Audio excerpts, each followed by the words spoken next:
مرحبا فيكم بفيديو جديد. بهذا الفيديو رح شارك معكم أسرار العناية الشاملة بالجسم. إذا كنتوا بتبحثوا عن طرق طبيعية لإنعاش الجسم والحفاظ على جماله الداخلي والخارجي فأنتم بالمكان الصحيح.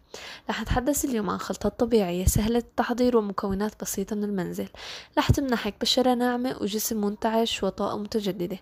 استعدوا لاكتشاف أفضل الوصفات اللي حتغير روتينكم اليومي. بس قبل ما نبدأ لا تنسوا تشتركوا بالقناة وتحطوا لايك إذا عجبكم الفيديو، ولا تنسوا كمان تكتبوا لي تعليق لطيف بشجعني حتى أكمل. وكمان إذا عندكم أي أفكار عن تحسين القناة أو حتى عن تحسين الفيديوهات لا تنسوا تكتبوها بالتعليقات. وبس خليكم مع الفيديو.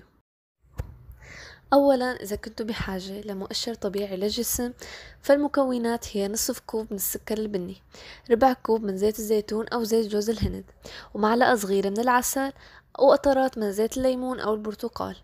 الطريقة وهي إنه بتمزجي المكونات جيدا وبتفركي الجسم بلطف بحركات دائرية، بعدين بتشطفيه بالمي الدافئ. هذا رح يعزز الدورة الدموية ورح يزيل الخلايا الميتة. الخلطة الثانية وهي خلطة كتير سهلة حتى ترطبي بشرتك. المكونات هي معلقتين من جيل الصبار، معلقة صغيرة من زيت اللوز أو زيت جوز الهند، و5 قطرات من زيت الورد. امزجي المكونات وحطيها على الجسم بعد الاستحمام. هذا الماسك رح يترك البشرة ناعمة ومشرقة. وهلأ ماسك لتفتيح وتنعيم البشرة.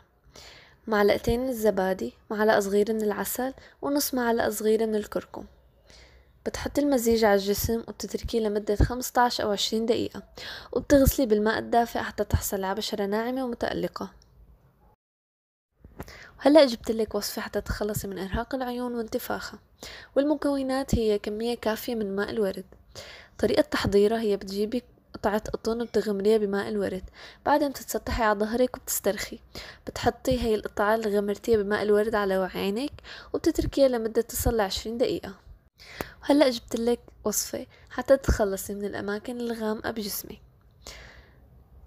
المكونات هي القليل من الليمون الطازج. طريقة تحضيره بتعصري الليمون وبتاخدي منه العصير أو خدي من حشو الليمون نفسه بدلا من العصير. بتفركي عصير أو حشو الليمون اللي اخدتيه على المناطق الغامقة بجسمك، بعدين بتتركيه لمدة تصل 20 دقيقة. بعدين بتغمري منشفة بالمي السخنة وبتبدأي بتفركيه على المنطقة اللي حطيتي فيها عصير الليمون. وهلأ جبتلك أطيب وأسهل مشروب رح يخلصك من السموم داخل جسمك، وهو الليمون والخيار. بتنقعي شرايح من الخيار والليمون والنعناع بالماء، لأنه بيعمل فيتامين سي ومضادات الأكسدة الموجودة بالليمون على تعزيز المحتوى الغذائي بكوب الماء، وهيك تشربيهم كل صباح كل يوم حتى تطهري كل جسمك من السموم من الداخل. وماسك رح يساعدك على شد وشك وعلى إزالة بعض من التجاعيد وتقليلهم، وهو ماسك الموز. يحتوي الموز على زيوت وفيتامينات طبيعية يمكن أنه تعزز من صحة البشرة، وبتساهم بالتخفيف من ظهور تجاعيد فيها. وبتضمن طريقة تحضير واستخدام ماسك الموز إلى هرس ربع حبة موز للحصول على عجينة ناعمة، وبتحطي طبقة رقيقة من عجينة الموز اللي هرستيها على بشرتك. بتتركيها لمدة 15 أو 20 دقيقة، وبعدين تشطفي الوش بالماء الدافئ.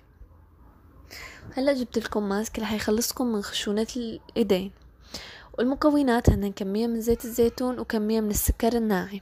طريقة تحضيره هي خلط المكونات مع بعض بكمية متساوية، بعدين بتفركي الإيدين باستخدام المزيج بحركات دائرية خفيفة لعدة دقايق. بتخلي المزيج على الإيد لمدة 5 دقايق، بعدين بتغسليها بالماء الدافئ. بتتركي الإيد حتى تجف وبتحطي مرطب خفيف. بتكرري هي العملية لمدة مرتين أسبوعيا. وهيك بنكون وصلنا لنهاية الفيديو. بتمنى يكونوا استفدتوا من الفيديو من الماسكات. لا تنسوا تكتبوا لي آراءكم ونتائجكم بالتعليقات. بحبكم كتير، بشوفكم بالفيديو الجاي. باي.